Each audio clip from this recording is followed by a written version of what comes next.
नमस्कार दोस्तों, एक बार फिर से आप सभी का द स्टोरी टेलर में स्वागत है। और आज हम जानेंगे कहानी वहां से जहां हमने कल छोड़ी थी। तो हम बात करने वाले हैं कि किस तरह से अंग्रेजी कंपनी पूर्व की तरफ बढ़ रही है। तो आइए जानते हैं बिना किसी देरी के हुए। तो सन 1630 के बाद कंपनी ने अपना प्रभुत्व उत्तर पूर्व यानी बंगाल बिहार की साइड में अपना ध्यान केंद्रित करना शुरू किया और सन 1633 में इसी क्रम में महानदी के मुहाने पर हरिहरपुर तथा बालासोर में पहली कोठी कंपनी ने स्थापित करी। और इसी के पश्चात सन 1651 में ब्रिजमैन के अधीन हुगली में, इसके बाद पटना, ढाका, कासिम बाजार में भी फैक्ट्रियां खोली। सन 1658 में बंगाल, बिहार, उड़ीसा, कोरोमंडल तट की जितनी भी सारी बस्तियां थी उन सबको मद्रास के फोर्ट सेंट जॉर्ज के अधीन कर दिया गया।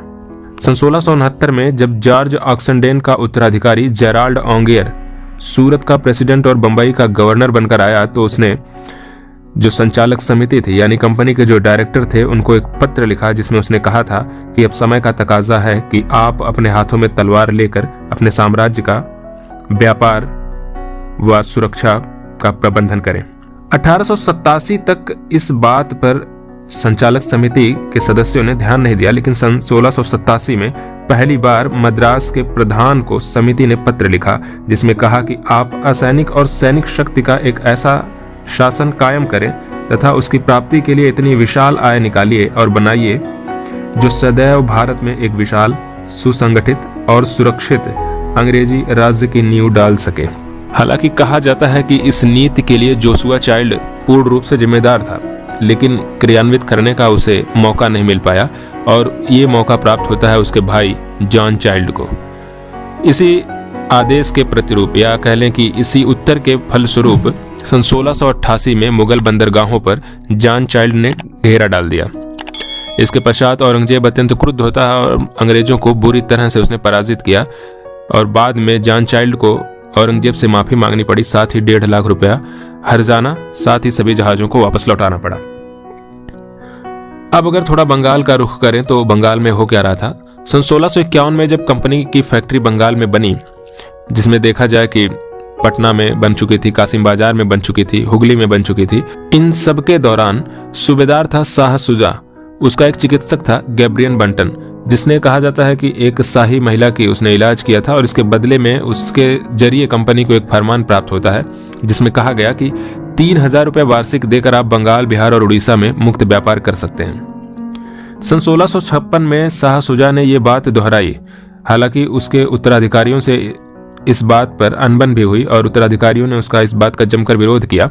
सन 1672 में जब शाइस्ता खां सूबेदार बना तो उसने भी एक फरमान जारी किया जिसमें पुनः यह बात कही गई कि कंपनी को कर अदायगी से छूट दी जाएगी। सन 1680 में कंपनी के नाम औरंगजेब ने एक फरमान जारी किया जिसमें उसने कहा था कि कंपनी के अधिकारियों को बिल्कुल भी परेशान ना करिए, कंपनी को 2% चुंगी और 1.5% जजिया कर देना होगा और ये कंपनी स्वतः ही जमा करेगी। अंग्रेज इस फरमान से काफी नाराज हुए और उन्होंने निर्णय लिया कि अब वो अपनी रक्षा स्वयं करेंगे। शायद उनमें इस जज्बात की भावना ने काफी नुकसान पहुंचाया अंग्रेजों को। जब अंग्रेजों ने सन 1686 में हुगली को लूटा, उसके पश्चात औरंगजेब ने उन्हें बुरी तरह से पराजित किया और वो मजबूर हुए कि हुगली के मुहाने पर द्वीपों में शरण लेने के लिए। इसके पश्चात जब सर्दियों के मौसम में जॉब चार्नोक द्वारा सन 1687 में अनुनय विनय करने के पश्चात औरंगजेब ने उन्हें सूता नदी वापस आने की इजाजत दी। इसके पश्चात जॉब चार्नोक ने सूता नदी में एक कोठी स्थापित की। जब इब्राहिम खान सूबेदार बनकर आया तो उसने पुनः 3000 की वार्षिक चुंगी मुक्त व्यापार वाला फरमान जारी कर दिया और इसी दौरान सन 1696 में शोभा सिंह ने विद्रोह कर दिया जो बर्धमान का जागीरदार था और इसी के चलते कंपनी को सन 1696 में ही किलेबंदी का अधिकार प्राप्त हो गया। और जब सन 1698 में अजीमुसान सूबेदार बनता है तो उसने गोविंदपुर, कालिकता, सूता नदी की जागीर कंपनी को सौंप दी और यहीं बाद में कंपनी ने बनाया फोर्ट विलियम का ऐतिहासिक किला जिसका पहला प्रेसिडेंट बना चार्ल्स आयर और ये पहला प्रेसिडेंसी नगर भी बना सन 1700 ईस्वी में। और इसके पश्चात वारेन हेस्टिंग के साइम जब कंपनी का शासन शुरू होता है सन 1774 से लेकर के 1911 तक ये ब्रिटिश साम्राज्य की राजधानी भी रहा। तो इस तरह से अंग्रेजों का सफर शुरू होता है और यहीं 1774 से एक तरह से जब गवर्नर बनकर आने का सिलसिला शुरू हुआ तो फिर धीरे धीरे कंपनी का व्यापार जो है फिर चलेगा, और फिर 1813 में किस तरह से कंपनी के व्यापारिक एकाधिकार को समाप्त किया जाता है, और फिर इन सारी गतिविधियों के दौरान होते हुए 1857 का संग्राम होता है, और इसके पश्चात जो है कंपनी का शासन समाप्त कर दिया जाता है और प्रत्यक्ष रूप से ब्रिटिश शासन सत्ता स्थापित होती है।